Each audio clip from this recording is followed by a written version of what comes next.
I know. But ladies and gentlemen, it's time again for Beer Buds in the Big Sky. We're just a bunch of Montanans trying to figure shit out. Sit back, relax, and join Mike Jopak. Boy, you think Ryan Zinke must be nervous seeing all those Democrats overperform like they did across the nation. Holy cow, poor guy. Ryan Hennon. I hope everyone had a good Thanksgiving. I know I did. I know my turkey's done when I crisp it to that nice RFK Jr. golden brown. Ooh, succulent. Delicious. Ed Doctor. Hey, MAGA, where's your Trump phone? $590,000 if you put $100 down on that fucking thing. You're not getting that money back, and you're not getting your phone. Imagine that. And we have a few special guests today. And to start, we have Russell Cleveland. How you doing, Russ? Hello. What up, Russ? Weekly report from Russ. So tell us a little about where you were at yesterday and what you were doing. Oh, I thought you were going to finish introducing all the guests here. Oh, Riley gets her own little special introduction here in a second.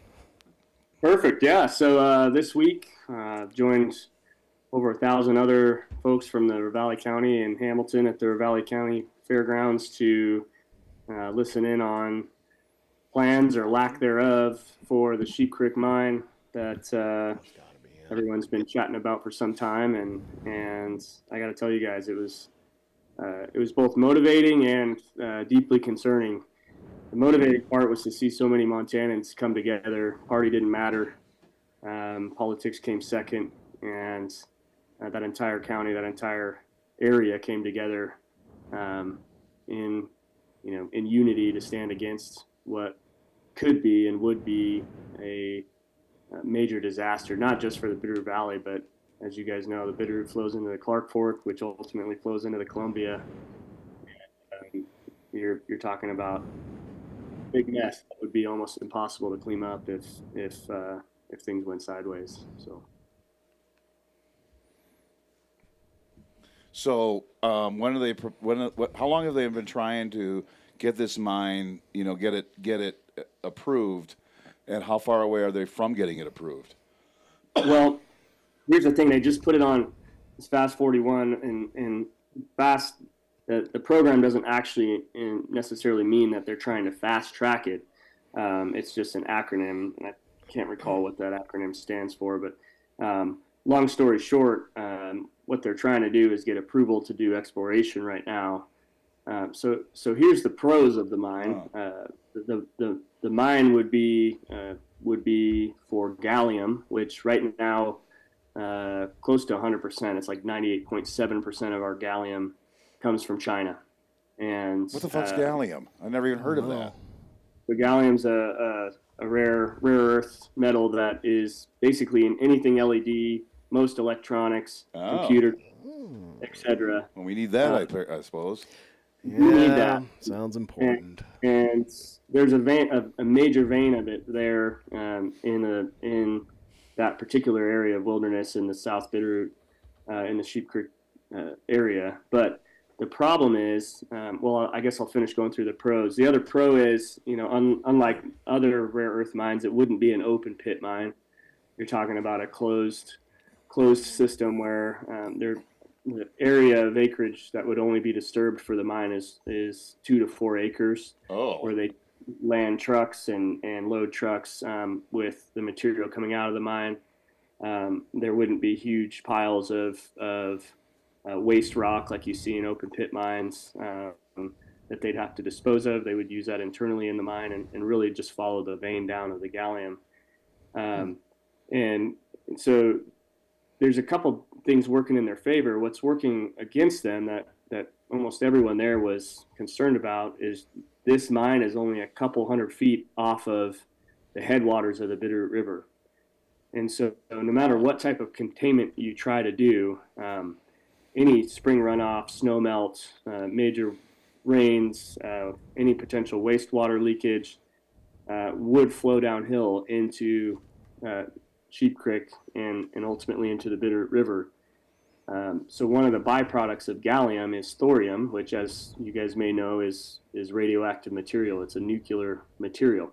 Whoa. And so what they uncovered in this meeting is that they had done a lot of this testing already, and through closed loop process had really tried to, it seemed to me, tried to keep it under wraps that this thorium thorium was being found in super high amounts, and so all That's it would probably take fine. is just let some of that flow into the Bitterroot. You may have world record sized trout coming out of the Bitterroot thanks to that. Yeah. Okay. God damn, look at the size of this brown trout. He's got 3 eyes. Yeah. So that's the major problem is, radioactive waste is not something that you can just, filter out of the water.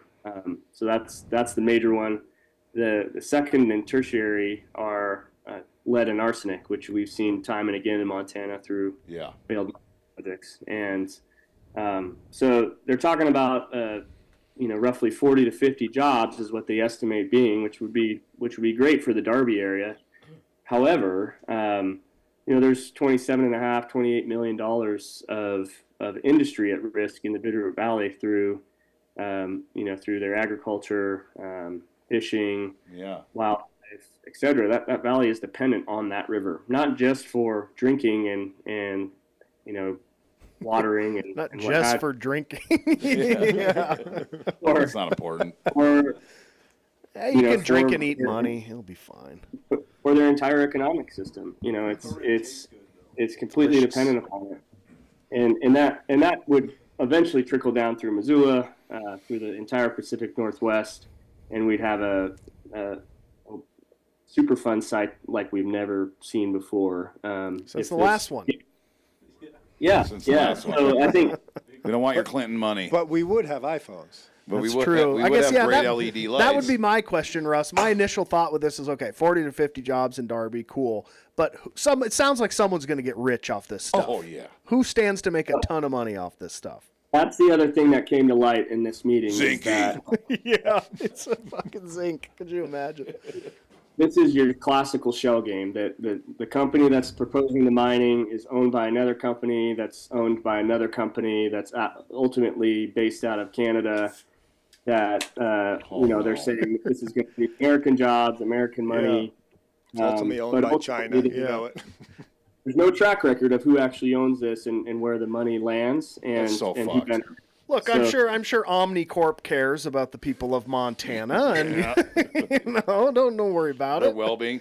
So the toxic material is found right next to the stuff they want to mine, the borium. It's like it's all in the lead. It's all in there. You got gallium. You got to separate that. There's no way to separate that in the mountain and bring out the good stuff. You got to bring it all out and extract it, I'm assuming. Well, we used to be able to use arsenic, but the do-gooders stopped that, so we can't use the arsenic to leach it out with anymore. Right, So. and that was always a big problem, I suppose. But so there's no real clean way to do it, and that's the problem you're saying.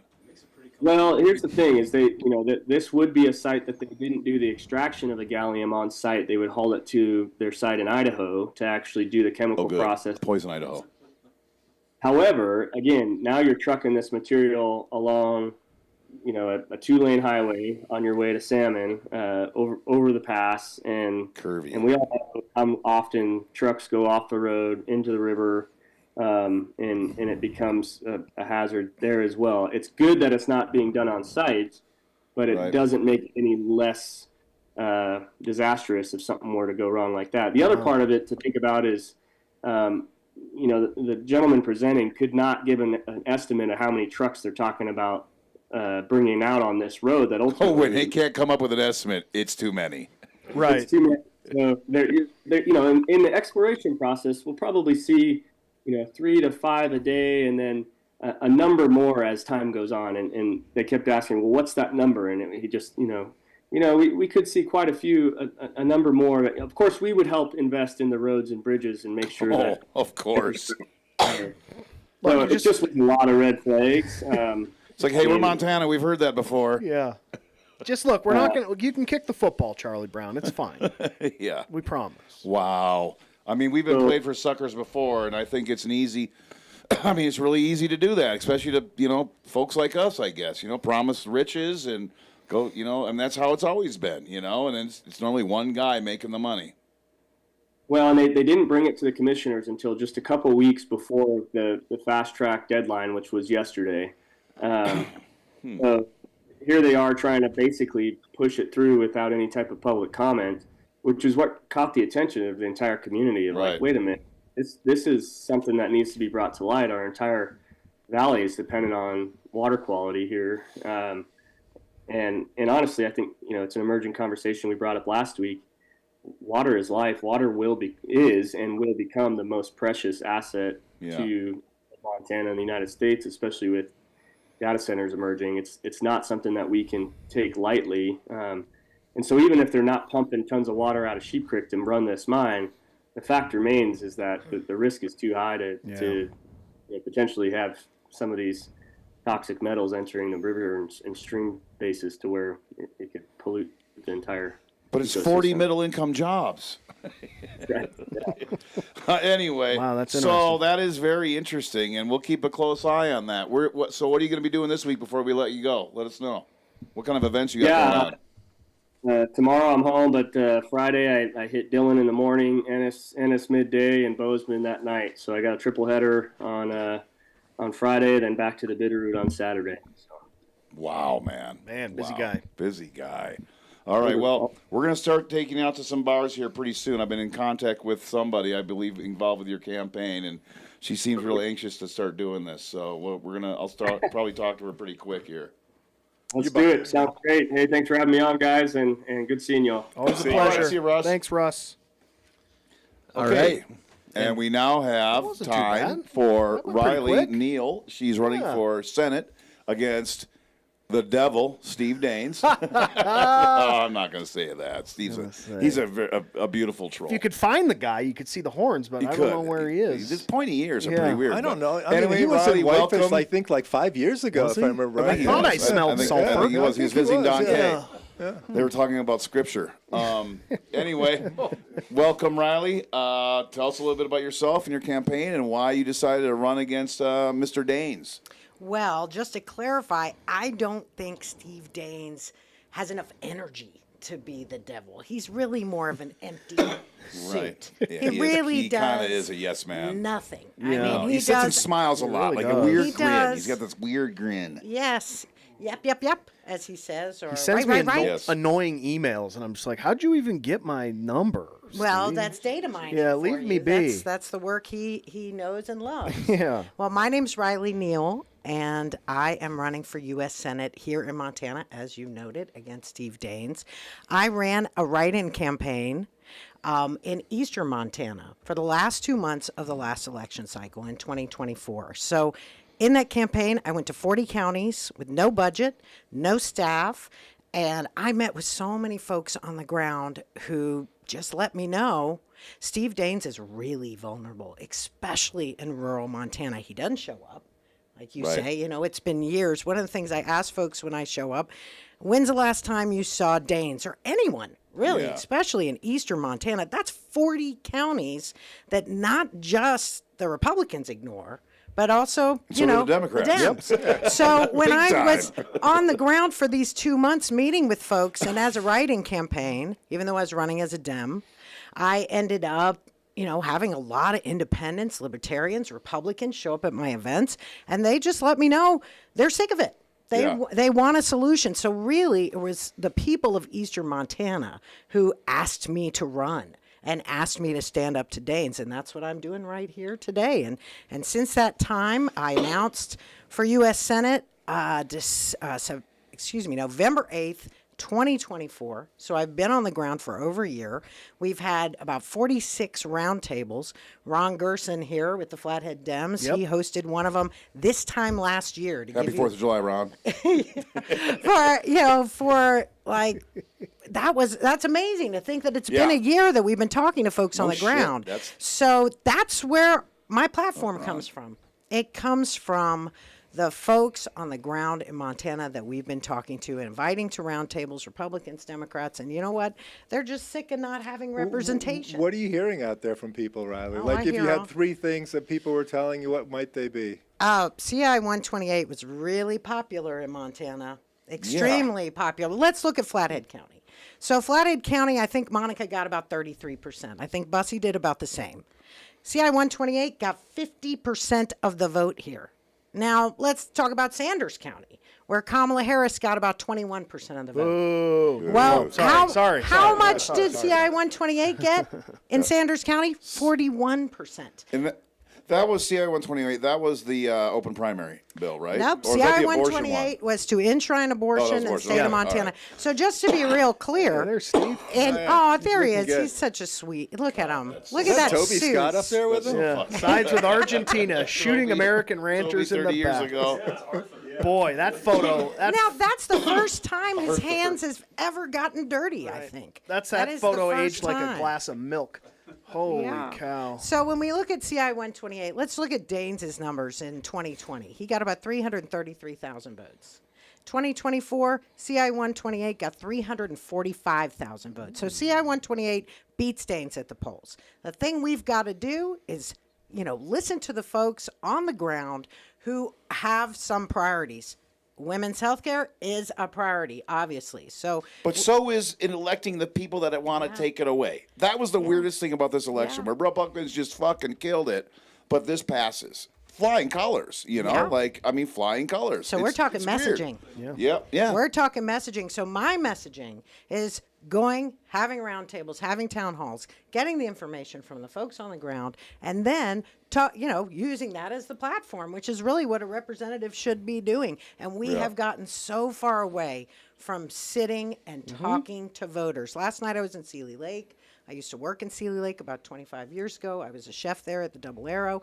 There was a music circle last night. Bill Lombardi was there playing guitar. A bunch of folks were there playing guitar. About a dozen people, playing in a folk music How circle. many roads? I could see Lombardi doing that for sure. You're not exactly, you've been there. So, these folks are getting together. You got about 40 or 50 different people who come to the Double Arrow. Now Double Arrow has pizza. It's not just fine dining. And everyone's talking and chatting, and there's a sense of community, and probably half the people there are Republican. Yeah. And the people I'm talking to, they're asking me, you're running for Senate. What's your party? Well, I'm a woman.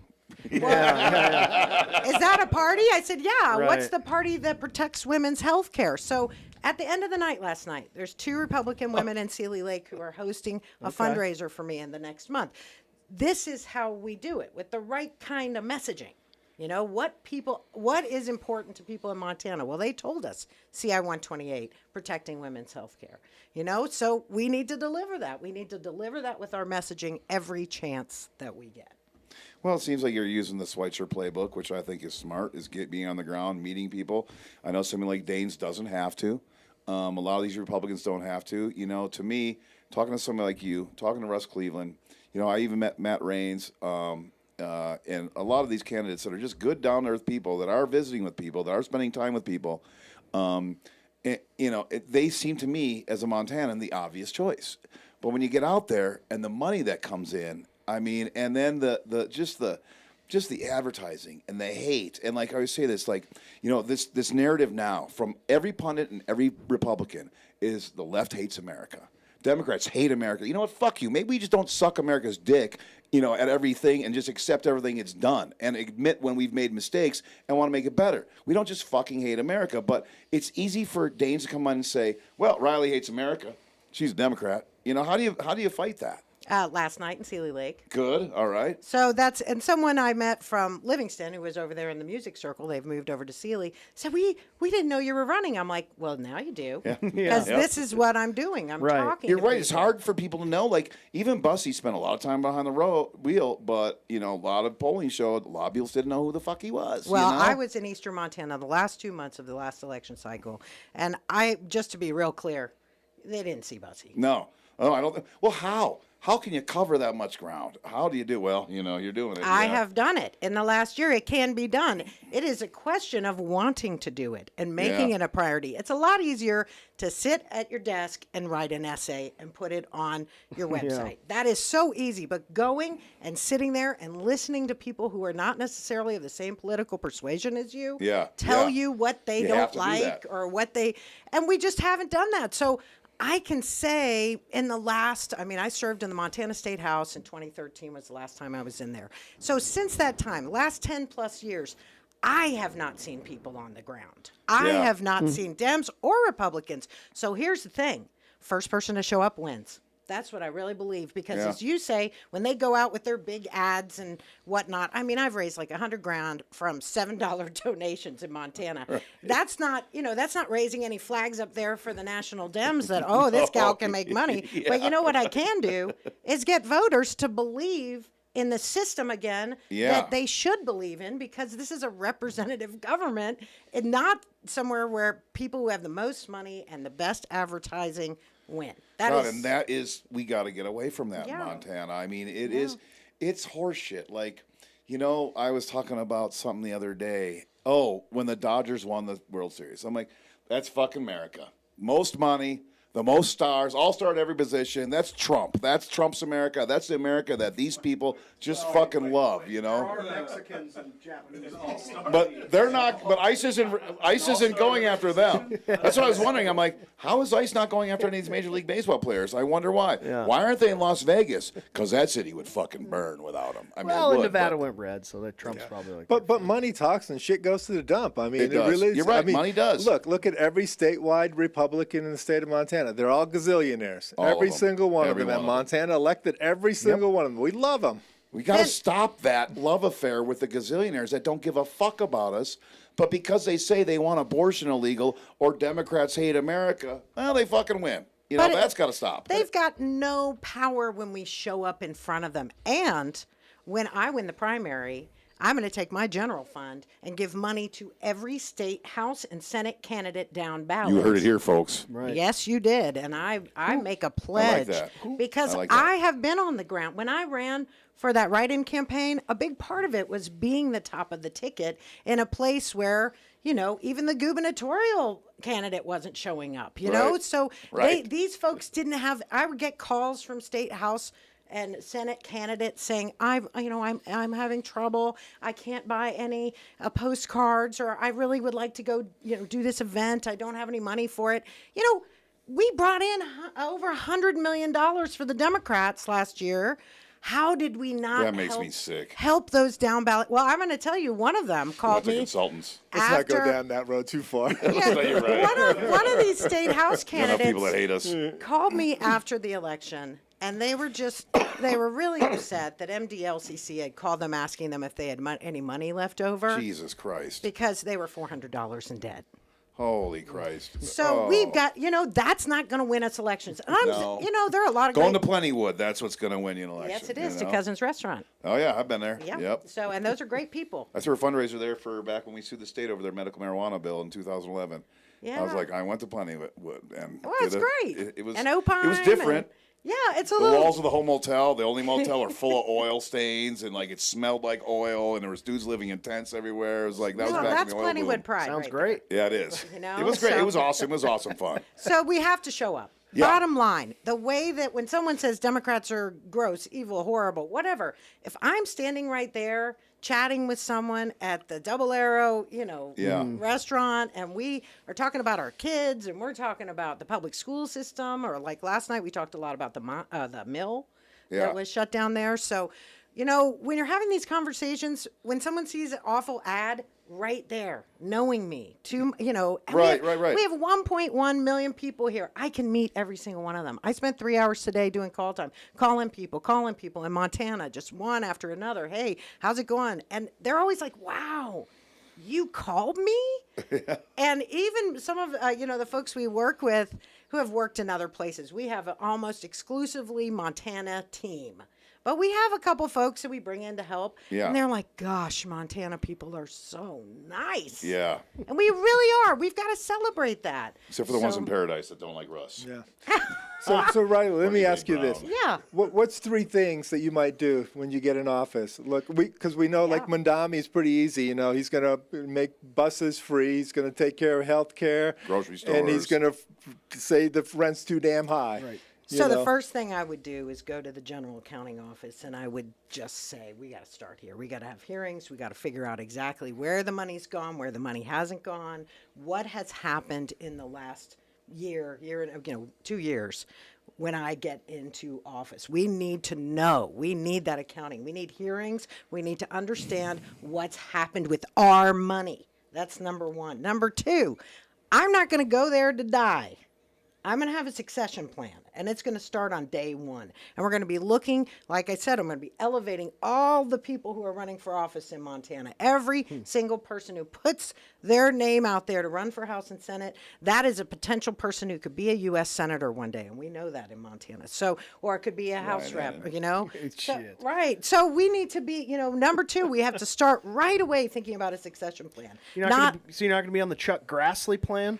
He said he's going to run for re-election in Let me say again, 2026. I am not going to Washington to die. Insane. It's insane, but, you know, Mitch McConnell, Pelosi, look at them. They're just... Oh, great, yeah. How many times has Mitch McConnell fallen or, like, gone silent in the last year, you know? Anyway, sorry. I didn't mean to interrupt. It's the silent generation. They're not even boomers. That's the thing. They're not even The boomers. greatest These are generation silent should represent us generation. forever. This is crazy. Now, let's say, I mean, let's be fair. What are you To be going a against good- senior citizens, Riley? To be a good statesperson, you have to understand that it takes a long time to get things done in Washington. And know what an email is, maybe? Would Yeah, help? well, there Like, is that. So that's what's going on with the Epstein files. It just takes a long time. That's all it is. yeah. It's, well, I mean, legislation takes a long time. It's a long process. So it takes someone who has patience, stick-to-itiveness, who can come back again and again, build all sorts of networks like Tester did to get things done like that when you want to. And it takes a lot of time to do that, but that doesn't mean going to die there. So that's definitely number two, plan of succession. Number three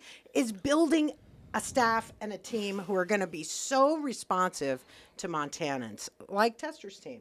I mean, if you went to D.C., and I went many times and visited Tester's office and his staff, you know, it's the exact opposite of visiting Zinke's office, where Right, you MIA. can call them 5 times. You get a in plastic 3 email month. response. You don't even get it. Nobody even cares to really write you back as a human. It's No, fucked you up. show up, Tester's staff would get you a pass to the gallery. Like, we need not just, in D.C., but working for Montanans on the ground. So the third thing would be really building a responsive staff. Now, as far as legislation, first thing is going to be universal health care. I mean, I know other folks are already working on it. And we started originally with a plan to just extend the ACA age to 35, because that was one line of code. That would have been an easy. You're right. Easy legislation. Big win for Montanans and Montana families. Meaning you can stay on your parents' health care Right, until you're 35, because, I mean, then you don't have to choose house or baby. You're living with them until that age now anyway. Yeah, right. I mean, what the fuck? You're still we should dependent. be able to stay on our parents' plan all the way to 60. Yeah, you're right. We're taking all the way there. You're young. Yeah. So that was originally some of our plan. I mean, we have all sorts of policy plans. Among them is an irrigation act, where we would shore up irrigation systems, give a guaranteed 25%, cost share with these irrigation systems from the Milk River. There's ones all over the state that are struggling, and that's because the producers have had all of the responsibility for years and years. Then we see something like the siphon failure. So we need to do some proactive. I mean, when I was in the legislature, I worked on water and agriculture issues. So that definitely is going to be something I'm going to be working on as well. But as far as policy, I've given you 5. Whiskey's for drinking and water's for fighting. Absolutely. I was on the water policy committee. So, cheaper health care. I mean, my God, what doesn't resonate better in Montana than cheaper? Universal health care. Now, extending the ACA age would be, that would be wonderful. No-brainer. That would be a no-brainer, because you're going to lower Medicaid enrollment. You're going to extend, it's going to be cheaper for people to have insurance. I've talked to a lot of insurance agents who were working on this with me initially, and they're like, that would be wonderful, because there's this real jam up when someone turns 25, right? And so you have this big jam up. Granted, it would happen when they're 35, but when you're 35, just a lot more has gone on in your life to prepare you for that than it does when you're 26. You've had more time to gamble, so you have more money, obviously. Yes, you're making smart, wise investments. Yes. Yeah, and I think Daines and Zinke were both in the Flathead Beacon the other day saying, nah, you guys, your health insurance is cheap enough. Just cough it up. This is Easy the for insane them to thing. say. Like ungrateful pigs. This is what I don't understand is everybody knows, even if you're like the dumbest of the dumbest MAGA, I mean, because there's some of them out there. I'm listening. Yep. I know. Normally it's your job to call them dumb, but I'm on that wagon. Because the thing is, we all know America's got enough money for universal health care. We're the richest fucking country in the world, and we're the only one without it. So why isn't it in the back of minds? But it seems as if Republicans and these lobbyists have convinced enough people that that they throw it in with the anti-abortion, like they throw it into these key ideology issues, that are just going to kill your grandma. Obama's going to take you away in a helicopter, I mean, it's just amazing that, you got to think these people aren't that stupid. Say, yeah, we do have the money. I don't know why. Like, start questioning why we don't do it and why every other country does do it. Because we have the money. I mean, because in America, we're bought and sold. I mean, like, our politicians are bought and sold. And these, everybody's making money off this healthcare thing in America. And it's horrible. Like, my manager... I mean, there's plenty of money. They could still make money and have universal Of course they health can. care. Like, a doctor in Canada makes just as much as a doctor in America. Go fucking figure. Weird, huh? Oh, yeah. And you know what? In America, you can wait 3 months for a fucking knee surgery because everything's backed up. And they have supplemental health insurance in Canada. They do. Just like in America. Just exactly. I mean, I just don't get how they've gotten just enough voters to never, ever make it an issue and push the envelope on it, because it has to happen. I mean, it's amazing how many people we have going bankrupt every year. People killing themselves because they don't have the money to save their families. I'll tell you one person who's had enough and is trying to make a change. A friend of the pod, Luigi Mangione. Luigi really tried to make it. There's a guy who said, not too soon, not too soon. I think free maybe healthcare a now. constitutional He's got free healthcare initiative. now. It worked for him. all right, It's a tomato, better- tomato, I get it. I yeah. think maybe a constitutional initiative, if we can't do this through the legislative process. No, you're in right. No, DC, it needs to be maybe we could constitutional do amendment. that here in Montana. Maybe we could put something on the ballot here. There are ways we can address this healthcare issue. Right. But again, we got to be on the ground, talking face to face with people. The ads, the social media. Social media has never won a race in Montana. It's the people on the ground who are doing the work individually with people. So, just getting right back to that again and again, having these conversations. Yeah, I mean, when was the last, we talked about this on the last show or maybe a couple weeks ago, when was the last time the Republicans had a plan for health care? Was it Paul Ryan in like 2012?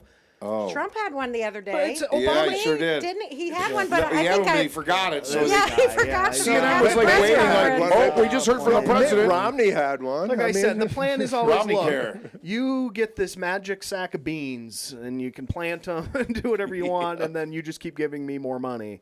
But it's crazy. I mean, Obamacare has been the law for, what, a decade now? more, Longer? 15 years? Yeah. And no plan.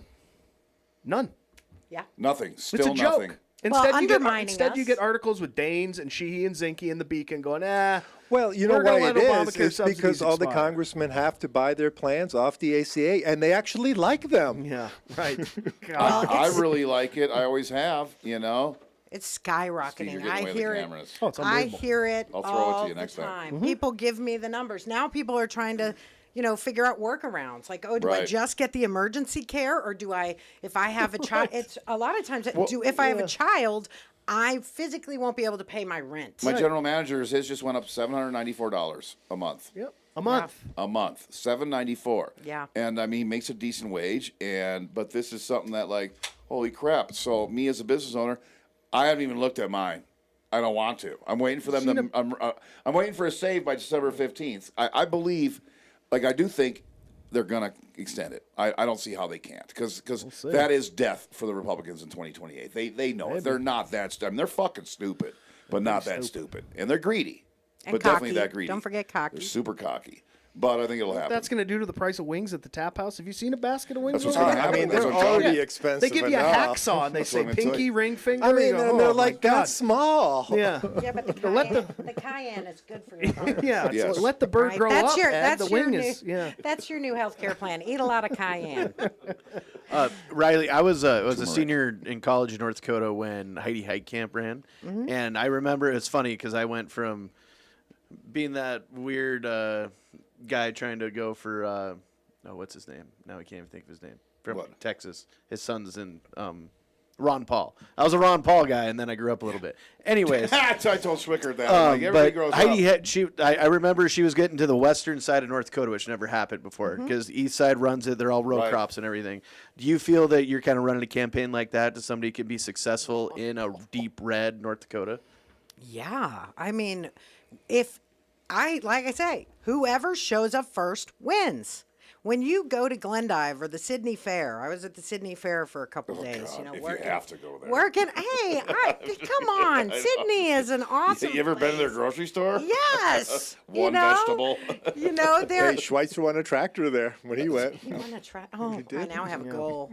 So, so when you're, when you're in a place like that, listening to people, talking to people, and they're seeing you, you know who wasn't there? Daines. Right. You know, he wasn't talking to anyone. He wasn't seeing anyone. And that's not just eastern Montana. It's rural Montana because it's hard to get to all of these places. Oh, yeah. There's no denying. It was hard to get, from Livingston to Kalispell. It's a long way, or Whitefish. Oh, my God, yeah. So any place that you're going to go, we spent over a course of a month, we went twice to the Northwest, to the Yak, to Troy and Libby, and held round tables and you made town it out halls. alive. And we made it out. Wow. It really is an amazing place up there. But we really learned what the issues were on the ground, like absolutely talking to these individuals, you get a sense of what's going on and what the priorities are. So, yes, can you run a race where you can win in places that people say don't even waste your time? Yeah. I really believe we can because of those CI 128 numbers. Because obviously there are people who care about, freedom, libertarianism, the government, like Steve Daines is all about big government and less jobs right now, all about telling me what to do with my body and firing every federal worker that he can get his hands on. Yeah. So when you go to these rural places where, like in Sydney, they have a research center where folks are working on crops, studying crops and pesticides and insects and whatnot. So, and that's a nationally funded research center that now we don't need those. Is struggling, they're struggling. So when you go to these places and you show up, they're like, yes, someone cares. Fight for us. So I would imagine Heidi did something similar. I was lucky enough to hear her speak last year at the DNC. She gave a rousing speech, most of it about Tester. She's smart. She was on Julie Mason today, actually. She was interviewed today. She's on that show once every couple of weeks or something. And always an enjoyment to listen to her. Yeah. Turned your backs on the libertarians, huh, Kev? You don't want to pay for a haircut with gold flakes? Yeah. Come on. Oh, my boys sit down and, we go talk lengths about it. Hey, So it takes all kinds. Who's running in the primary against you? You said primary. Who else is in this race? Well, there is a gentleman named Michael Blackwolf, know who him. is from the Fort Belknap Reservation. There is someone else named, I think his name is Michael Huppert. From what I could tell from his website, he was interested in building a southern border wall, which is an interesting, issue for a Democrat. But hey, trotting that one out again, eh? Okay. There was someone. Must be against like Utah or something. Right. Like that. Yeah. Right. Yeah. Or Keep Wyoming out. Also, I met briefly with Kate McLaughlin, who is from the Flathead, and she had put her name in the hat as well. But she did. She did. I'm not sure if she's done that officially. She had a website. I haven't heard. So, but I can tell you this: it's going to be real hard to catch up with me. Good. I have been on the ground everywhere there is to go in Montana, and I will admit, I haven't been to Red Lodge, and I haven't been to Dillon. So those two, and we're having a town hall in Dillon here coming up soon. So we know if you're saying those are the two places I haven't been in the whole state of Montana in a year, and my team knows, Jesse knows. Well, that's on you. I talk about it every single meeting we have. Why haven't we gone to Stillwater County? Why haven't we done this yet? Why am I not there yet? Because I really want to meet every single Montanan, and I've gotten pretty, I'm making some real headway. So whoever decides to primary me, I will challenge them to do what I have already done, because Montanans deserve it. They deserve it. They don't just deserve essays and, millions of dollars in advertising. They deserve someone showing up and asking them what their priorities are. And the only way you can do that is to show up. So if anyone is thinking of primarying me, who's listening to this show, you better start in Glendive. It's on site. Yeah. Spend a weekend in Sydney. You better go to the Yak.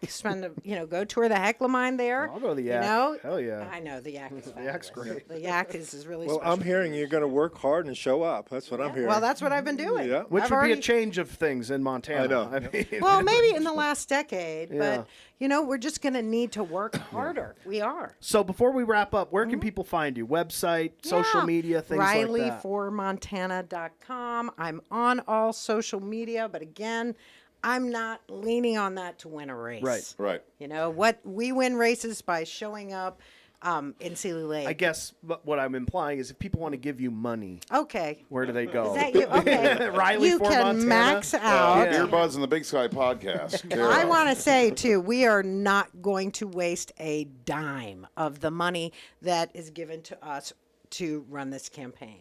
As I noted, almost everyone in our campaign is from Montana or has been in Montana for decades Yeah. and decades. They understand the state, and we want to keep that here. We're not hiring political operatives. We're not investing millions in television commercials. If I had millions in the bank right now, it would be invested in local community newspapers and community radio stations and getting my team out to every single door I possibly could. Yeah. That's where your campaign donations are going to go. So, of course, I'm on Act Blue. And if you go to my website, if you'd rather send a check, my address is there on the website. And certainly, we're taking donations. But what we really want is perspective from Montanans so we can continue to build responsive policy. Have you gotten on Montana Talks yet? Yeah. You were on it. I Damn went. it. Was it Montana in Missoula? Not Aaron No, Flynn. I'm talking Aaron no. Flynn's show. No, we were on Montana Speaks. Okay, Montana Talk. That's, What? that's a good Montana one. Speaks? I never heard of that one. It's a call-in show in Missoula. Yeah, Yeah. this is Oh, the okay. Montana Thinks show. Yeah. But hey, if Yeah, Aaron, right. hey, I was on the Northern Ag Network repeatedly when I was running. Northern Ag Network. When I was That guy's running, voice. when I was running the writing campaign, because my defining issue was making sure that Milk River project got done. All right. And after Trump won, everything fell apart. But we worked Yeah, a so lot did. hard to just push Daines, Sheehy, everyone we could to get the money for that project. The tester had helped a lot, and they still have hundreds of millions they need to raise to finish the project. But at least it's moving. They got the water flowing. This is 18,000 people, 700 irrigators on the High Line, and these folks are feeding the world. So we had to take care of that. So Yep. I was on Northern Ad Network quite a bit. And I really think community radio in Montana is where it's at. Now, I'm sure Steve Daines heard that, and now he's about to go buy up every spot on community. Yeah, probably. Yay for community radio. You deserve it, Yeah, take that money. That's fine, because we're going to win on the ground. Yes. Good. All right. Well, Riley, thanks a lot for stopping by the studio and coming to my house all the way up here to let Montana know what you're all about. Yeah, And well, can't hey, wait to see thanks. and hear from Riley. you in the future. And, we'll, as the election gets nearer, starting next summer, we're going to do a lot more of these. We're going to be trying to help people out as much as we can, getting the word out there, Well, I appreciate hearing from Russ today, because that was a really good breakdown of what went on last night. Yeah. Yep. That was Yeah. wonderful. So. He's a pretty involved guy. He's doing what you're doing. He's traveling a lot. He's got Meeting the people. Yep. Meeting Yeah. people. He knows what's going on. He knows what's going on around the state, and I think that's important. I mean, at some point, hopefully, our citizens, our residents, care about that. I think they do. I think we just have to get in front of them, and I think Russ could probably tell the same story. Probably. Yeah. Well, thanks for having me on All right. too. Yeah. Thank you, Appreciate Ron. it. Now, go Absolutely, Ron. relax. Yeah. You got a big day tomorrow, I'm sure. Yes. All right. So now, what do we do when it's live? Just play music. Can I or something? can I Can't just do sit that. here and drink beer while Yeah. you guys- Yeah, you just gotta switch your.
All right, we're back with Beer Buds and the Big Sky podcast. Right now, we got Jesse James Mullen.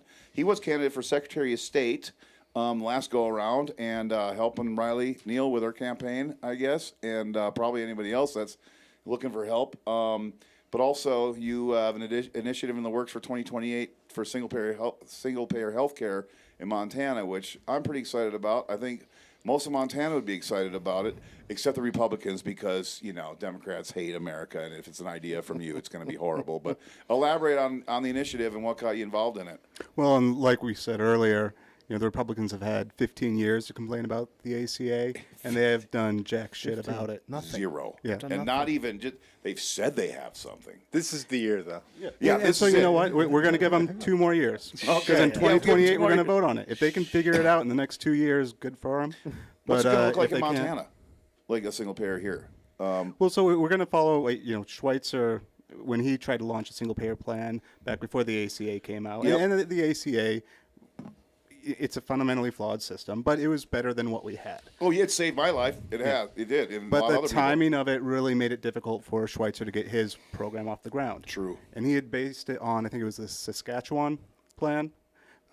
But we have, 25 to 30 countries with economies Nowhere similar near ours, in the size you know? to Montana alone. Yeah. There's 20 plus countries with populations of less than 2 million people with Right. tax structures similar to Montana that have universal health care. We cannot wait for the feds to do it. No. We know our state legislature is never going to do this. So we have to do it as voters. That means ballot initiatives. And we're looking at a few different options. In the more immediate future, we're putting a group together in January where we're going to work on the language for the initiatives. It might be 2 initiatives, statutory, to line out exactly how it is put together, and a constitutional similar to what they did in Oregon. Then we would like to start raising money for it next summer. I mean, it's going to take a lot of people working together, but this is one of those issues that affects everyone. I'm a small business owner. You're a small business owner. I wish I had waited to check out what's going to happen in my plan, but I already looked. My price increased 100%. It literally I'm scared to doubled. look at mine. I haven't. I don't want to open it up. Yeah, but I mean that's God, not it's like just a us as business biopsy. owners. I know. That's Yes, it yes, is. and anybody that is looking for health insurance on the public marketplace is looking at considerable increases. And then the companies that are buying it for their employees are also looking at 20, 30, sometimes 40% increases to be able to provide that for their employees. The system is absolutely broken. In Montana, where we have a huge agricultural center, we have ranchers, farmers, people. These are all small businesses. They're families that are buying health care for themselves. They're going uninsured. I mean, I had to have a conversation with my mom like 2 weeks ago. Like, Mom, you need to have insurance. She's like, I can wait a couple years. I'll be able to qualify. Like, no, you need insurance. The counterpoint to that is, though, the CEO of Blue Cross Blue Shield, he's got to eat too, Yeah, he needs money. Oh. right? A day. He does, and this is off camera, but John Repke, who I ran with, we were both running for statewide office last year. He was pointing out have you seen the Blue Cross Blue Shield building over in Helena? Yeah. What did you call it? The Taj Mahal? It's fucking beautiful. Yeah. Yeah. It's Yeah. gorgeous. We know where all that money's going. Yeah. These are supposed to be nonprofit companies. But you know what? These nonprofit companies, when I had to get medicine last January, somehow this nonprofit's billing department couldn't talk to their medical department, shit, right. and all of my medicine's being denied. It took me, I kept a timer on my phone when I was on hold. This was with Mountain Health Co-op, which is also a nonprofit. 12 hours on hold over the course of 3 weeks Right.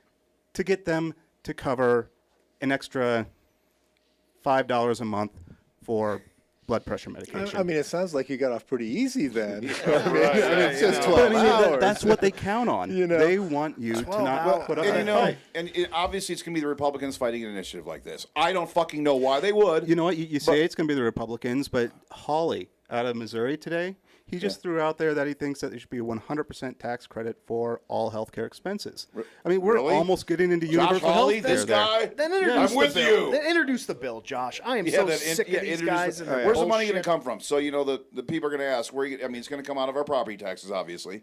To fund it. The state budget. They're going to have to get the money if we pass. But the something like money's this. going to come from the place the money always comes from. Exactly. It just comes It just from over comes. there It just- somewhere. exactly. You know? No, You talk about what you're going to pay, and this is a conversation I was having with former Governor Brian Schweitzer a few weeks ago when we were talking about putting this plan together. Yeah. And he said, you're looking at about $5,000 a person per year on Oh, my health care, God. and we have to find a way to get it down around $4,000 to really sell this.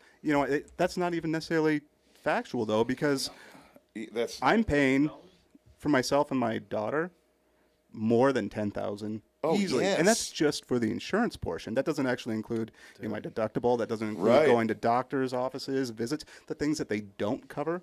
your physical therapy that you go for like 12 weeks. You're like, oh, we stopped covering you 3 months ago. What the fuck? It's $280 a trip? And Like, earlier, that fucking shit sucks. Oh, yeah, and how out of touch does Zinke and Daines have to be if they don't recognize that increasing somebody's health insurance premium $7,000, $8,000, $10,000 isn't going to hurt regular Montanans? I mean, how out of touch is that? Well, it turns out when you're in Congress, the health care is pretty good. Well, and you brought up earlier talking about how people always push back and say, well, you have to wait in line in other countries. And you said earlier, you do have to wait in line. Yes, here. you do. But you know what? Even more people don't wait in that line because they don't get it. They don't get health care at all. They can't risk bankrupting their family. Like I said, there's stories of people actually killing themselves because they were a burden on their fucking families. Like it just should not happen in America. I don't know. I went to the dermatologist with my mom the other day. We were there for 6 hours. I did plenty of waiting. Yeah, Oh my God. crazy. Yeah, Oh yeah. That's another thing. You get an appointment for 1:30 in the afternoon. By 3:45, you'll see that doctor. exactly. They need to start listing them like rock concerts. You know, it's like doors are at 1:30, nurse at 2:15. That's the opener. Doctor around. I was 3:30. 15 minutes late at Northern Rockies Orthopedics for a checkup or whatever. I got my shoulder replaced, and the lady was a real bitch to me, and they really suck in that office. They're pretty fucking mean, but I'm like, I go 15 minutes late, I go, I wait 2 hours every time I come here. At least 2 hours. You guys have no idea how to schedule anything. You're mad at me for being 15 minutes late. Well, I'm paying you tens of thousands of dollars. Wait until you get real sick. That's Yeah, when no, it gets thanks. really fun. Yeah, And I get, yeah. when I get my cancer checkups and I get CT scan results and 15 pages of blood work that I don't know what it means, and then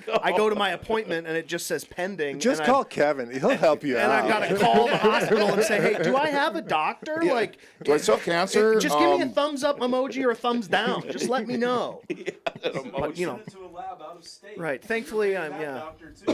Right. Separate bill. Thankfully, I'm Well, not yeah. in, Saskatchewan. And I would have to wait. Well, it's just sad. It's sad that this country, it is what it is, and like you've got big corporations fooling people to, vote against their best interest. I mean, we know it. This is the way it is, and until you get politicians like Riley and like maybe Russ and other people that travel a lot and really talk to people to get, if you're, your ears on the ground, you're listening to people, because it should matter, because these guys that don't show up for town halls and don't vote in our best interest, like, they don't give a shit. I'm telling you right now, goddamn well Steve Daines don't give a fuck about No, Montana. it's been 25 years since we've had a real nationwide discussion about universal health care. Isn't that insane? Yeah. It is people already. The And system millions is are going broken. bankrupt a year. Yeah. Millions. And we're not talking about it. It's not just Riley. We have candidates all over this country that are having very real conversations about introducing universal health care Yeah. at the national level. Yeah, you're right. And we Oh, don't yeah. know if we're going to be able to get it done at the national level, but we sure as shit can get it done at the state level. Yeah. And, Yeah, you and Jesse, think I think no-brainer. you're absolutely right about this. I mean, this is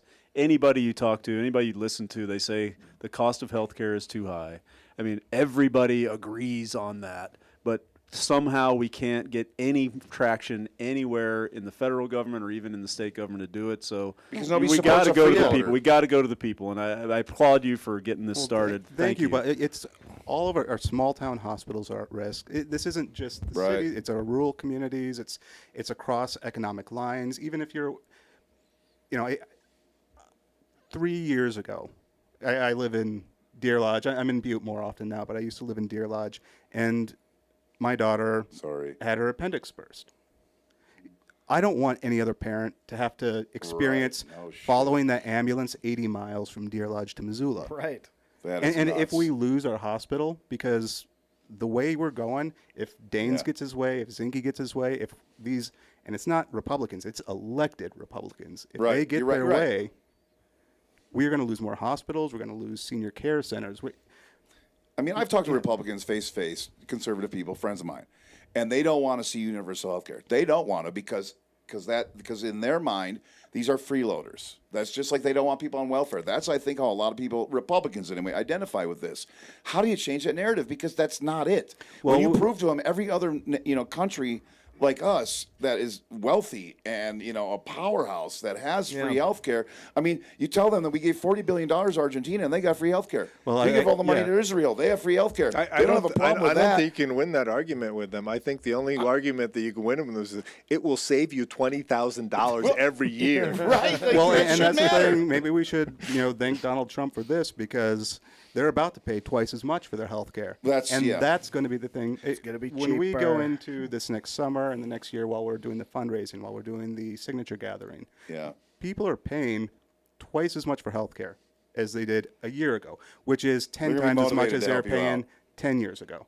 Yeah. Well, like I said. God, sounds like the property taxes. Yeah. Oh, David. I know. You say we're in for a rude awakening in May. I can't wait. Right. I mean, that's brutal. It is brutal. But how was your experience running for Secretary of State? Was that a lot of fun? Running for Secretary of State was one of the most rewarding things that I've ever done. You go around the state and you talk to people in every community about the things that are important to them. And that's something that I would suggest anybody who has ever considered running for office or is interested in doing some kind of advocacy work, run for office. Go out there, talk to people in your community across the state about what's important to them and really learn about your community and learn about your state. That's one of the best things that you can do, win or lose. Now, there are downsides to running for office, too. But you ran 2 years ago, Especially right? Is that what it was, 2 years ago?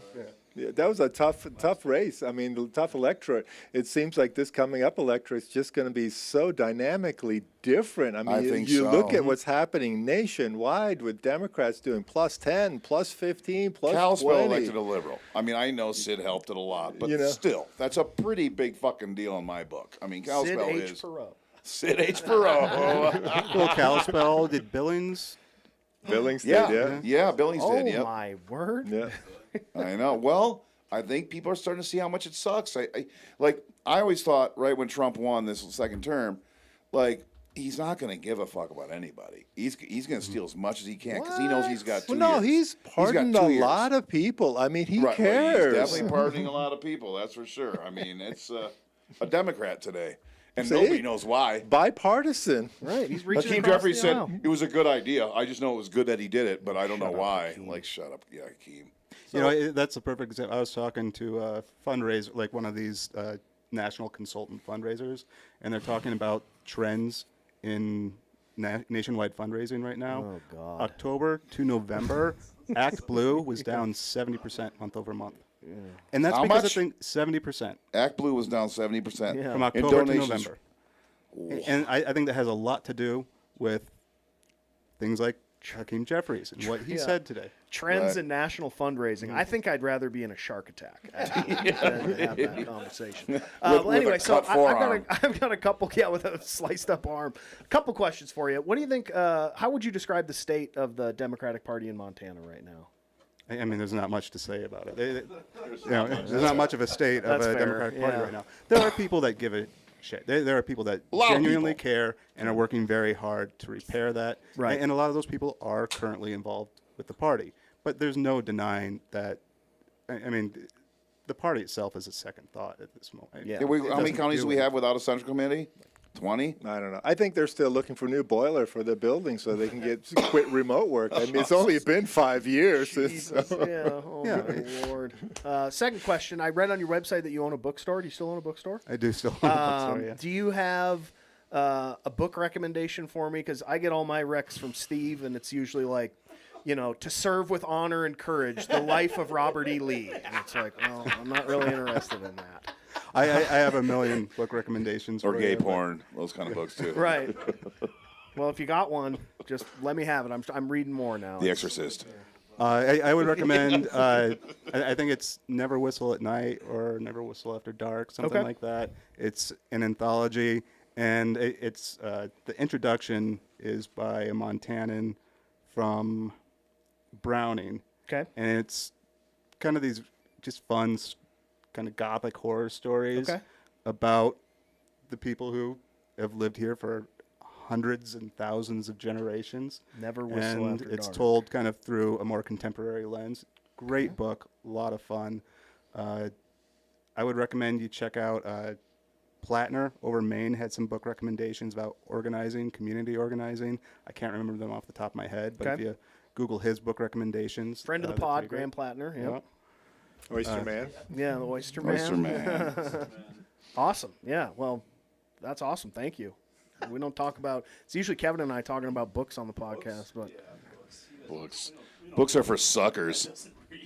Fuck no, man. No, I they scroll. play them out loud now. You can just listen. Last book I did read was Audiobooks. Exorcist, and it ruined reading any books for me. Weren't you like 12? Fucking yeah, I was young. It was scary. No, I was like 18, but I could only read like 5 pages a night. It was nuts.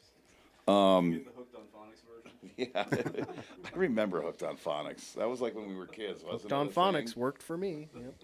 Yeah, I don't think it worked on me. Just the bookstore thing, a little tale about the first time when I ran for office. There was an individual in Deer Lodge who was not very happy with any Democrat, much less a Democrat from their town. I started a rumor that I wasn't a Christian because we had 2 packs of tarot decks in our bookstore. Oh, yeah, Whoa. Bookstore holding And you're tarot fucking deck. babies in the basement too, I'm sure. Tarot, and then eating them when you're Well, done. and the cat litter and the Tarot deck. Yeah, those are wild. Yeah, that is the devil's playground right there. Well, I guess since we're talking about that kind of stuff, school and shit, what about the essay from the Oklahoma student? Oh God.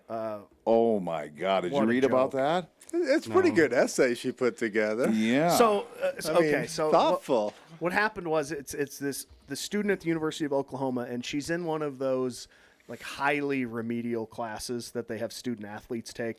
You know, the classes that are like, what are the best numbers? Shapes, like Travis Kelce's master's thesis.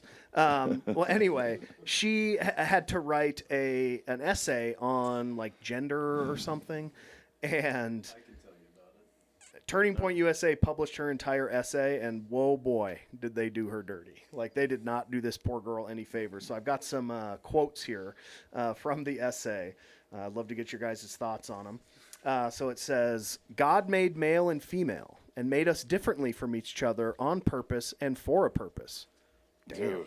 Dude, this Sexy. writing is fire. God is very intentional with what he makes, and I believe trying to change the world would only do more harm. Women naturally want to do womanly things because God created us with those womanly desires in our hearts. The same goes for men. God created men in the image of his courage and strength, and he created women in the image of his beauty. I'm starting to think this poor girl was like locked in a basement until she was 15. Dude, and, for Yeah. sure. I mean, no manly desires, just womanly Right, I know. desires. Pushing the lie that everyone has their own truth, and everyone can do whatever they want and whoever they want.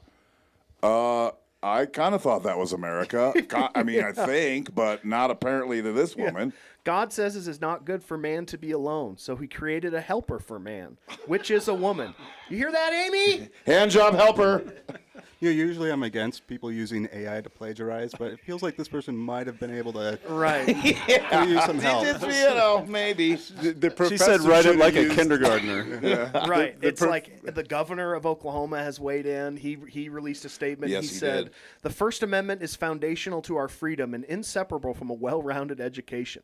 The situation at OU is deeply concerning. I'm calling on the OU regents to review the results of the investigation and ensure other students aren't unfairly penalized for their beliefs." So, yes, we have the old debate arises again. What's more important, academic integrity or making sure Christians' widow feelings don't get hurt? Well, can we talk about what the assignment was? Because that's kind of the point of school, is to actually address the what you're supposed to be doing for the assignment. And the assignment didn't even do it. had absolutely nothing to do. She just went off on a screed on her own personal beliefs about transgender Yep. and using the Bible to justify it all, which is great. I'm glad that she has those opinions. That's wonderful. The assignment was to respond to a scholarly journal, which is sometimes what you do in a college class, is you read a scholarly journal article and you have to respond to it with evidence of things how it relates in other things that you have read. And her essay did not meet any of those qualifications. She got zero points for and, her. And she's been groomed to this life by her mother, who is the honey boo boo of the Christian world. I mean, we have a real problem right now, and it's getting worse. There are things in our country that did not used to be for profit. There are things that should not be for profit. Healthcare, education should not be for profit. The quality of the American education system was the envy of the world, and we have every state in this race to the bottom trying to change everything over to these for-profit schools. It's nuts. Yeah. We are. Think of the things we've been the envy of the world. And now how China and these other countries have just taken over. They don't, I mean, we are being left in the fucking Well, dust it's all with culture everything. war now, right? So you've Well, got one side of the Ideology. culture war says, I think you should be able to read and write. And then the other side of the culture war says, college essays should be like a fucking letter to Santa Claus. Well, even the Republicans who 2 months ago were talking about how we need to shut down the borders so we can't allow people in from foreign countries. Now they're saying, well, Americans aren't smart enough, so we have to bring in all these H1. I know. Yeah, Trump said that probably right on Fox News. Yeah. Yeah. I mean, it's just... Yeah, but the professor made a mistake. I mean, he should have let AI grade that stuff. That's very AI true. would have graded that stuff, would have given it a 55. The 0 was the insult. the headline was that the 55 student would have got been flunked. acceptable. Right. How do you get flunked by a teacher assistant, though? That part I don't get. I think the headline's a little Well, bit- look, this is Fox News. It was what I copied off She's of. already There we making go. the rounds on all the conservative outlets. Yep. This is clearly a new right-wing grifter. She Erica wants Kirk, some of that, Erica Kirk. that sweet She right-wing forgives grift her. money. But the response from every single person on the planet should be, your essay fucking sucked. You're not good enough. You're not smart enough. I'm It was sorry. a dumb answer. It wasn't Move even on. what they were looking for. I mean, you did something to make a point. You're a fucking spoiled brat. It's stupid. All right. So, All right. anybody know David Gentile? You want to swap out for? He just I did all my research for this. good. Well, grab the mic. I don't know if you read about this one, Jesse. I like it. Ha ha. MAGA fell for it again. Anyway, this guy scammed thousands of people, veterans, teachers, everything, and he just got pardoned. This is the Democrat, right? No, this is not a Democrat. This is. Go ahead, Steve. Explain who he is. This is the Bernie Madoff that was the new Bernie Madoff that got. Wait, he stole That from got rich. pardoned. He stole from rich people. Well, he stole from everybody Everybody. who he just ran a Ponzi scheme. I mean, Bernie's not getting off because he stole from rich people. well, How's he not pardoned? well, Bernie's he also he also fucking stole dead. from other people, but You know, he's dead. So Oh, he did die. This I is- guess you could, yeah. pardon him now. Well, Details, Yeah. details. So I mean, Gentile is a guy Confusing us with who those facts. he defrauded people of $1.6 billion, including a grandparent who saved for their kids' college education or their grandkids' college education because their father died. Veterans, They teachers, lost their father farmers, as a kid. Yeah, he ran a Ponzi scheme, and even Trump's the guy that was appointed by Patel to run this investigation said this guy wove a web of lies to steal, and then when they finally sentenced the guy, Raya, the guy that was appointed by Patel, said, "May today's sentencing deter anyone who seeks to greedily profit through the deceitful practices." Yeah, I mean, it'd be nice if anyone in the media would ask Trump or Daines or Zinke or anyone says, what kind of message does this send to the hardworking men and women in law enforcement who spent years investigating and prosecuting, this guy to just let him go?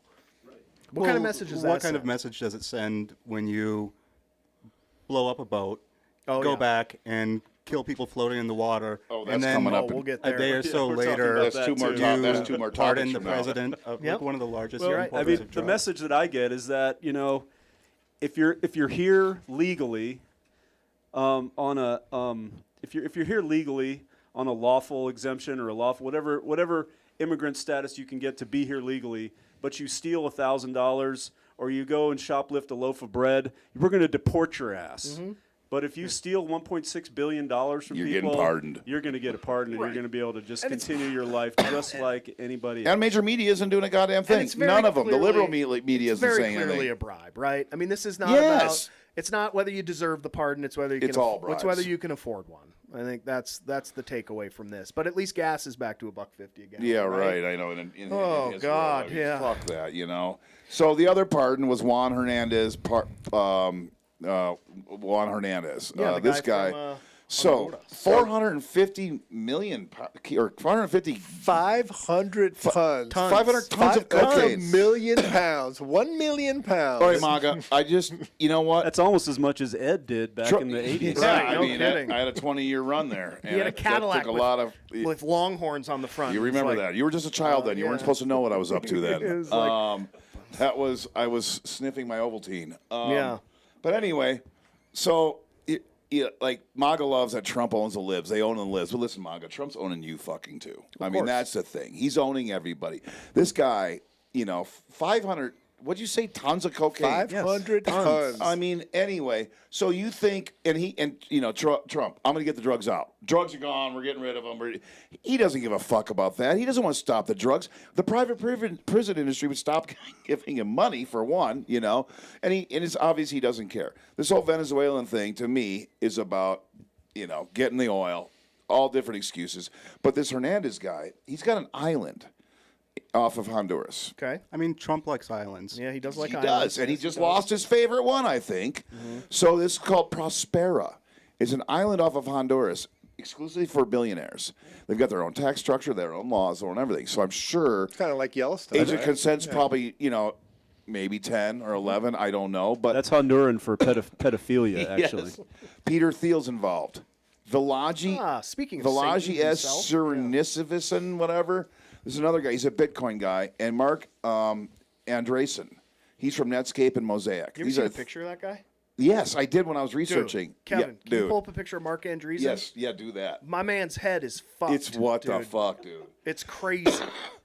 Put Mark Andreessen head. I'm telling you. Careful. Yeah. Giving, No, it'll accepting. come up, dude. Yeah. Head Y, shape Well, actually, it's a Y. picture of Prospera Island. Dude, Look at that.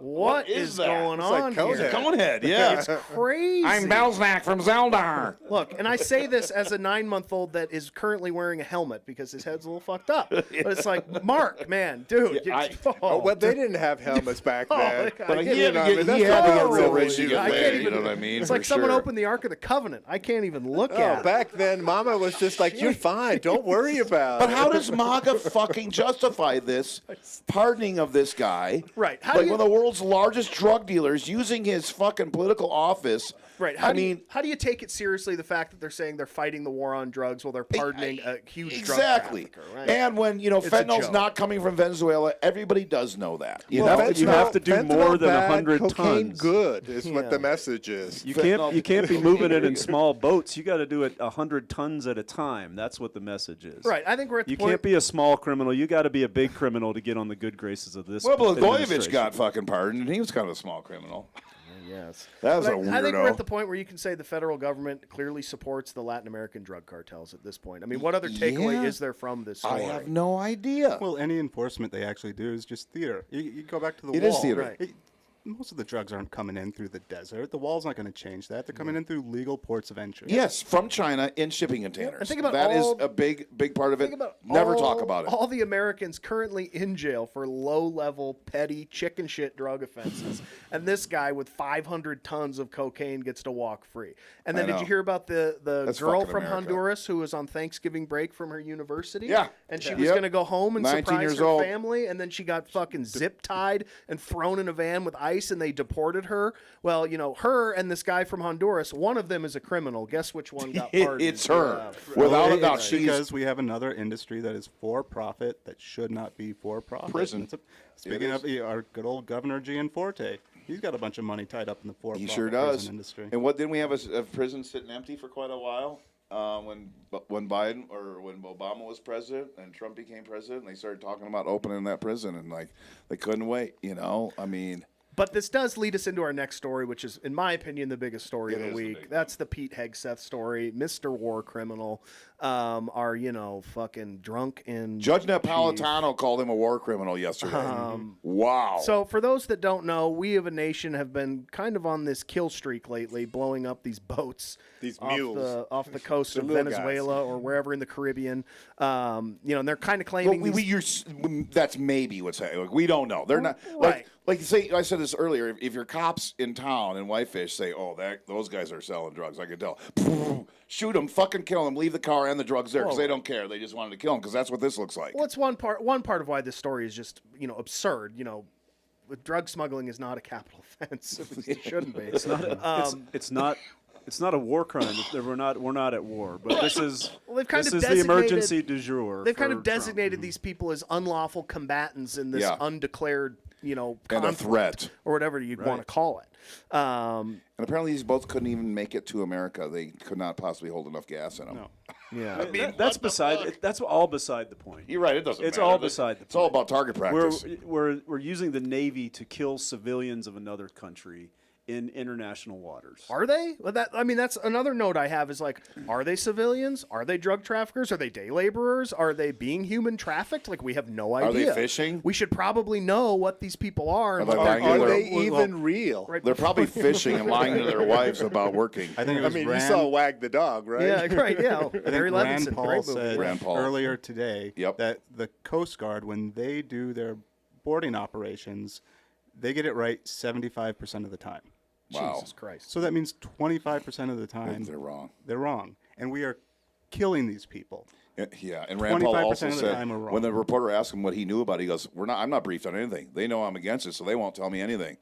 You're a fucking senator. Well, he's Have not on some the Armed nuts. Services Committee. The Armed Services Committee is getting information now, finally, and hopefully we're going to have some oversight. At least that's what there seems to be bipartisan. It's happening. By 2030, I think they're going to release a report. By 2030, don't worry, it's going to happen So soon. what do you guys think? Is this just a plot to invade Venezuela? I do think that, but I think Hegseth, just like Bondi, just like Kash Patel, these are all fall guys. And they're so dumb they don't even fucking know.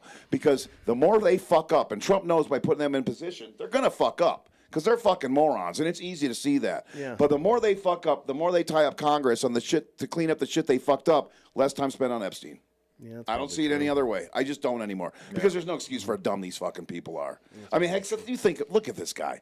He's the guy that ruins your Vegas vacation on the roulette table because he's a fucking asshole. Right. You know what I'm saying? Like, he's the guy that's dragging his wife out of the casino because he lost 10 grand. This guy has a crusader tattoo. Dude. Where he thinks he's a knight, and here he is throwing his staff under the bus for his bullshit orders. It's insane. He's a fraud. It's insane. He also can't get his facts straight about this. At first he was like, well, I didn't give the order. And then he's like, well, I did give the order, but I didn't tell him to do the second order. And then he's like, pushing it well, off on the I don't admiral care. now. I do like the second order, and I'm glad he did it. Well, here's a quote And then he says, well, we can't even find any more people, so what are you guys worried about anyway? Well, And he they said all get a glad big he hearty did it. chuckle about that at the cabinet meeting. This reminds me of my father-in-law, what he said during the Iraq War. He said, "Why is our oil under their sand?" Right, exactly. It's like, wait a minute now. Right. And then I was thinking It's a about lot of nerve. There's a lot of nerve, putting our oil over there. I know. And Venezuela's Venezuela's a doing the lot same fucking closer thing. than It is. Iraq and Iran, those places. And strategically, for America, it makes sense if we were this kind of nation like Russia or whatever, and we want to occupy countries and take them over and no way. install a new government. You know what I mean? Like, we've never done that before. I just don't think it could be done. Are you talking like land battle, like troops on the ground in Well, that's Venezuela? what- You're I talking mean, about a giant country. just like Iraq. with dense jungles and mountains that rival And Afghanistan. zero weapons, so we'll be able to we fucking don't walk want to right through 'em. govern the country. Exactly. We just want to suck some oil. Exactly. That's why I don't think we're going to see any kind of.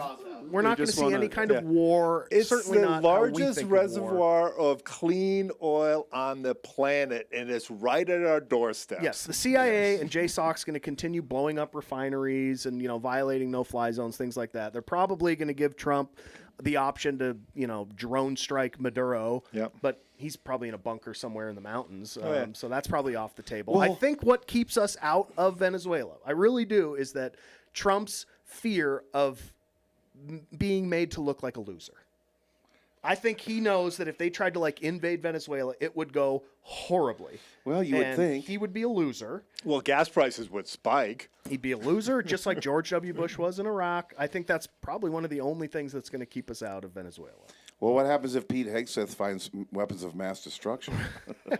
God. Or clean They oil? don't need that. They already have their card for this, and this is the drug trafficking. They're using that as their all access key into doing whatever the hell they want in Venezuela. I mean, Right. reminds me of the Monroe Doctrine and then the Roosevelt corollary to the Monroe Doctrine.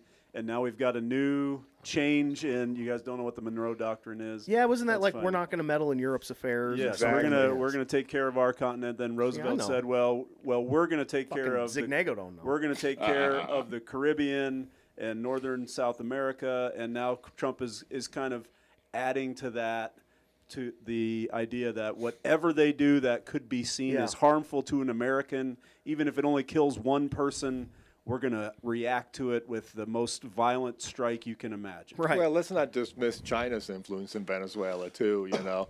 I mean, that's a real thing. And, you know, they're not necessarily the good guys in this game. No. I mean, and you know, China, I mean, they're just, I'm worried about them. So I got a quote for you, Ed. Okay. This is a pretty recent one. So I Haven't like to had give one in a Ed while. quotes, and he has to guess who said them.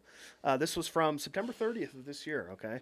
This is this kind of softball. You'll get this one. Okay. It says, "We also don't fight with stupid rules of engagement anymore. We're going to untie the hands of our warfighters. No more politically correct rules of engagement." That's Pete Hegseth. Gulp. Ugh, that doesn't That's look when he shit called he all the says- generals Yeah, in that and was the whipped them fat down. general The speech. shit that he says blows my, like I That said. was in the Fat General speech? I thought that was just the other day. Yeah, no, that was like, right? If you think it was just the other day. So you got to think, though, 30% of this country loves that shit.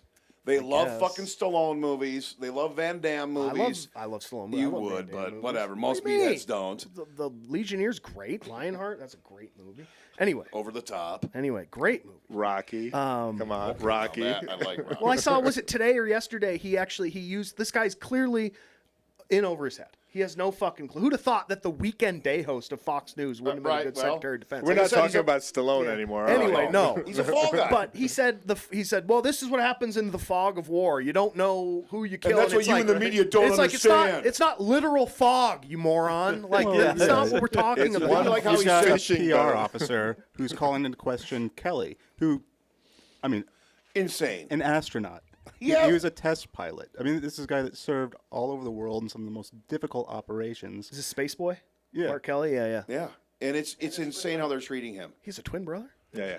Yes. You Yes. see the Well, letter he that had inside Jesus info Christ, does into anyone in all that family this not have stuff. a PhD? You see the letter from the senators, ex-senators from the state of Arizona that they wrote to Kelly, and talking about how treason is punishable by death, and we don't take it lightly, and this law is not off. like And they had the and then doubling down. Fuck off. They referenced the timing of his statement to the radical left's recent win in New York by electing a far left communist.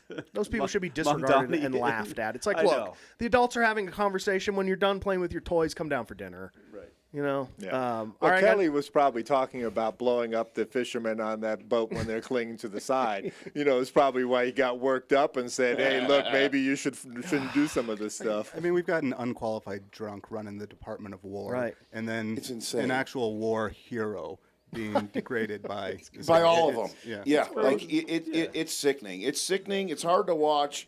You can only hope the next 3 years go by really fast, which I never want time to go by fast. I think it goes by fast enough. But Jesus Christ, gotta these embrace fucking the people suck. are driving me nuts. Embrace the suck. Like, I think it was funny at first and entertaining, and it gives us a reason to have a podcast. Like, if it wasn't for Trump, we wouldn't be here right now. That's Fuck true. no. You God, know? we'd be talking about Sleepy Joe. Very true. Oh. So I have another know, he quote. get- This he- one's he had for some material, I have too. another quote. This one's for Steve. Okay, this one's about Venezuela. This is an older one. This is from 2019, February. Says the U.S. must stay out of Venezuela and let the people determine their own future. U.S. meddling in Latin America has been disastrous for the people of the countries where we intervene. Was that Pam Bondi, maybe? No, that's a Joe Rogan favorite, Tulsi Gabbard. Oh, Tulsi. Tulsi. Okay, of course. She's been quiet lately. The Weird. streak. She must be Yeah, busy. she has been Yeah, very Very quiet. weird. What happened to her? Anywho, I don't yeah. know. Speaking of fucking frauds, Yeah, some somebody who- bullshit intelligence, She's- agency, yeah. whatever. She pisses me off. She's probably working for Mike Lindell TV or something. So, speaking of him being a drunk, she's I in was the- telling Kevin earlier today that, government. Hegseth gave that little speech where he got all pissy at the journalists and said, "You sit in your air-conditioned offices." And I texted Kevin. I said, "We're about 4 gin and tonics away from, you need me on that wall. You're goddamn right I ordered the code red. You can't handle the truth. You can't handle the truth." It's just fuck. That's But insane. the quote that got me this week was from our dear friend of the pod, Megan Kelly. Oh, dude. Yeah. She Oh, said, no, I know what you're gonna She say. said, "I really do kind of not only want to see them killed in the water, But whether suffer. they're on the boat or in the water, but I'd like to see them suffer. I would like Trump and Hegseth to make it last a long time so they can lose a limb and bleed out." Who hurt you, man? You know what? She probably did a fucking line of cocaine with RFK Yeah. Jr. And which after commandment taping. is this? Which commandment is this? Is this love thy neighbor? Or is this? Did she wait a full week after equivocating With Jeffrey Epstein, the Epstein and minors. 15-year-olds? About a week. She about a Right. week. Yeah. About, But this like- is kind of what you see with these Trump people that in 2016 and 2015 were like, I wouldn't call them anti-Trump. They were more like neutral, like, oh, I don't know about this guy. And now it's just full mask off. They are openly evil, sycophants, disgusting people. I mean, it's Megyn Kelly. Just when I think we've hit the bottom, a new quote comes out, and I'm like, It's man. from her. You know Could what? you imagine if anybody on the left ever said anything that destructive I mean, about I know. humanity? Well, Right. they About don't have to say anything? it. They think it. The right knows. The left thinks it. The left is evil. But this is very right. violent. This is current right wing rhetoric where they go, "Oh, what? Murdering people you don't like is wrong now. You fucking hate Jesus, America, you fucking pussy libtard." libtard. Yeah, that's what you are. They got another quote. The people asked me to do it, so I did it. He said that. The people of Honduras asked him to do it. He goes, that's what he said today when he asked about it. The people of America are asking you to do shit too, bro. Yeah. I mean, the guy's not all there. He can't He's be not all running there. the country. He fell asleep during the cabinet meeting again. It's really I mean, it's hard to stay awake when you're old. A 2-hour. They need You got to 30 people that are release the sucking your MRI. dick. I'd be Yeah, awake the right. whole time. all Come that on. all that praise, you'd have to get tired of it after Well, we a were while. talking President last, Trump, he stopped all the hurricanes. yeah, we were talking, last week about how Alex Jones has played out like this Greek tragedy. How come somebody hasn't shot that? guy? Where it's I like have he's no been idea. ranting that the pedophiles have been in charge of the government Yeah, for well. years, and they were gonna be a new world order was gonna take over, and now it's finally happened, and he's got to say, no, it's not really happening. It's a nothing burger. Well, Look, anyway, it's in that same Republicans. vein of like MAGA having these like horrible, ironic Greek tragedies, it's like you now have with Trump. One after the other. You have the warmongering of George W. Bush. You have the sex pest, of Bill Clinton, and you also have the dementia-riddled brain of Joe Biden, all wrapped up in one. You do. You got, Well that's done, what you MAGA. got. You've That's done what it. you got. Well done. Well, do you think Cash Patel's Christmas probably is going just a couple weeks away. Cash Patel, after taking this private jet with his girlfriend everywhere around military jets and doing all this, he's probably like, good, Hegseth keeps fucking up. They're not I've even always looking at said- me anymore. I've always said Cash lives a life of 14-year-old Ryan Hennon. It's like, we're taking the jet to a WWF event. Yep. My Dig my girlfriend babe. is going to sing the national anthem. It's like, oh, man. 8th grade Ryan Hennon would be like, this is the coolest man alive. I mean, isn't he wearing the child large? Yeah, exactly. Yeah, right. Yeah. What were you going to say, Jesse? You're, Oh, you already lost your I just train want to of wrap up this whole idea that that there's this that we need to have this national emergency about drug cartels and what's going on down there in Venezuela. This is the Doge of our drug enforcement in the United States right now. Doge, they thought there was all this wonderful graph that they were going to uncover. They got nothing. They ended up spending more money than than they're saved by firing everybody and doing all kinds of other destruction. This is the same exact fucking thing. They think that there's this that they're gonna clamp down by destroying 8 or 10 of these small boats carrying It is a insane. couple hundred pounds of That is drugs insane. into the United States. Yep. Even if that's true, they're not making a dent in any part of the drug We're still problem, getting cocaine, the aren't drug we? Right, smuggling. Right, yeah, none. and until we actually address the problem in the United States with drugs, we're not going to get anywhere with the people that are willing to supply our demand Yes, very boring. of the drugs that No, are but coming you're right. in. well, you get Eric And- Trump into rehab, and we'll have a big Right, dent right yeah. away. Well, and I also can't get over the idea that this is also just Pete Hegseth sitting on top of the world's most Awesome fire most force. awesome military. the most well-equipped, the highest technology military, and not being able to do anything with it. So he's like, oh, what could we do here? Right. Oh, well, we could use some. Right. We could get some drone strikes going. We could get some.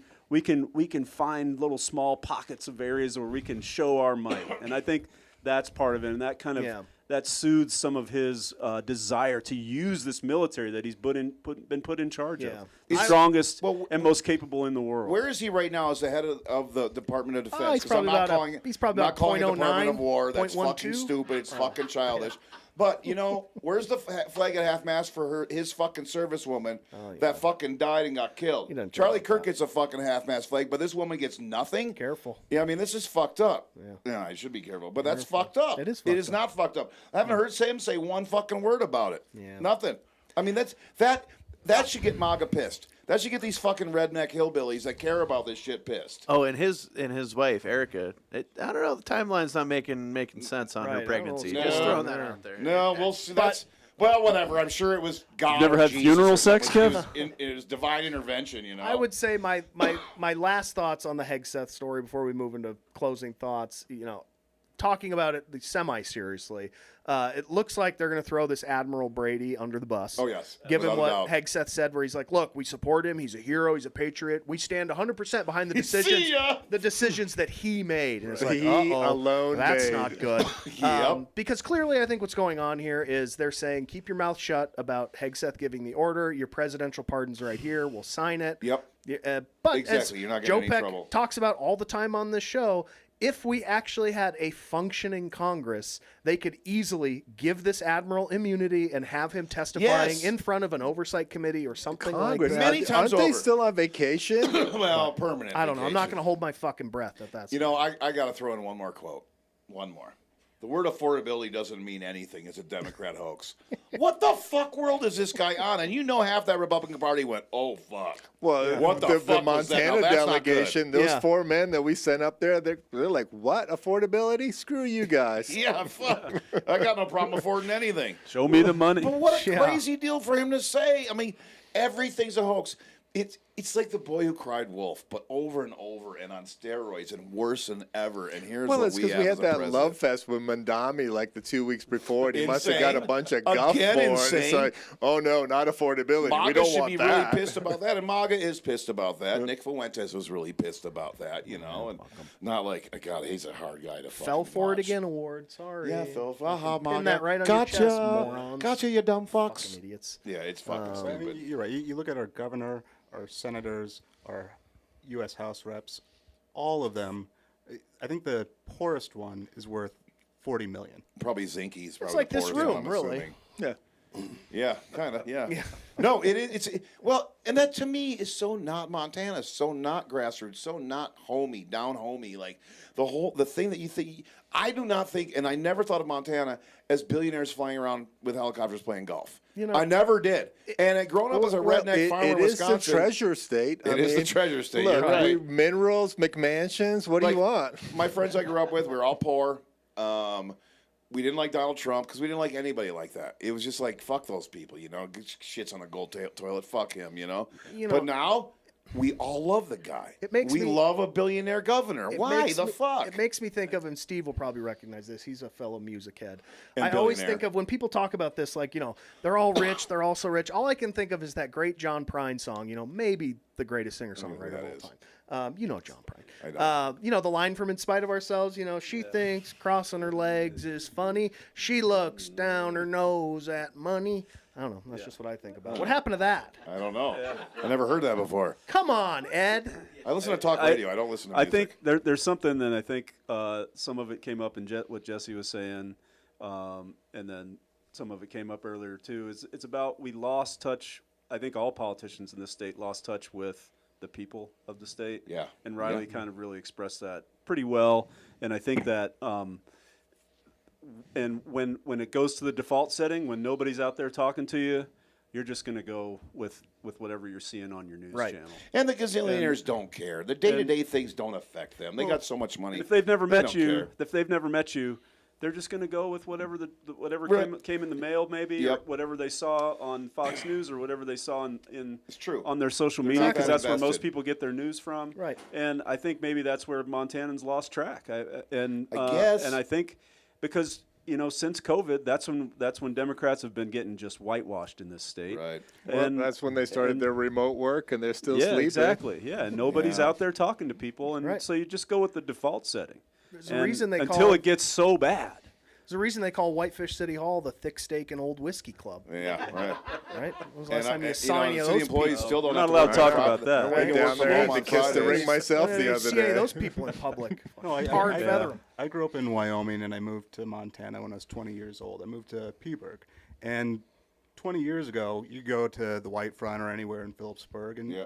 you might Crazy sit down name at the for a bar, and bar. you couldn't tell the difference White Front. between who may have been a billionaire sitting next to Right. somebody who is You're right, you shoveling snow wouldn't. for the city. Whitefish was that But way. you know what else they exported from Wyoming was they exported the Jackson model to our state, and that's what they're trying to do. Yeah, to the here in whole Montana. state. They're trying to turn all of western Montana You're into right. Jackson Hole, and they don't give a fuck about eastern Montana. They don't give a fuck. You know what Steve Smith said, and I know his show's kind of irritating. He's kind of irritating. I've always been a fan, but now I'm kind of getting less. But so today he goes, listen, Donald Trump, he don't give a fuck about you. Never will.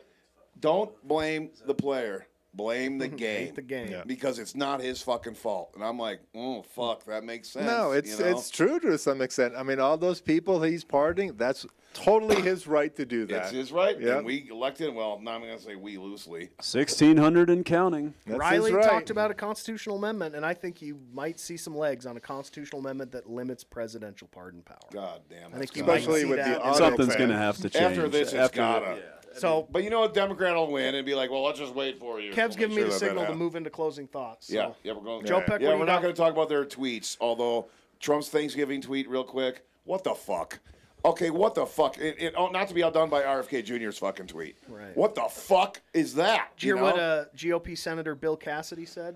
Oh, We he's talked a about this joke, on the dude. show last week. There are 4 responses from Republicans when Trump says something like this. This was the 3rd response they give, which is, I didn't hear that, so I'd rather not comment on things that I'm not Was aware that of." Johnson? Mike Johnson said that? It's normally- It's usually that's he's, normally Johnson. he's joking, just kidding. He's allowed to do that, or I'm not aware of what was said. I can't comment on that. Or the last one is, well, what about Biden? He did this. Those Yeah, are the only 4 answers. but Obama- they give to anything. Burchett's famous for that. Anything. Burchett's famous for that. He's like, well, I don't think he said that. I don't think he was Whatever. being serious. Oh, fuck you. Johnson was a little too against the Epstein files coming out. I just have Big a little time. too against it. Right. Like, what was with Bannon like 2 weeks ago in that he's talking at Kev, can CPAC you or pull something? up a picture of Saying- Mike Johnson facial He goes, hair? listen, if this comes out, we're all going to jail.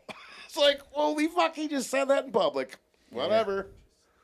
What are we looking at, Right Mike there. Johnson? Yeah, Mike Johnson. Look at that. He looks pretty good with a beard. His wife's hot. Like I said, he looks pretty good with a beard. And, He's you know, gay. Look at him. You Ed, can just tell. let me finish the All joke. right, fine. I said he looks pretty good with a beard, but the facial hair doesn't look bad either.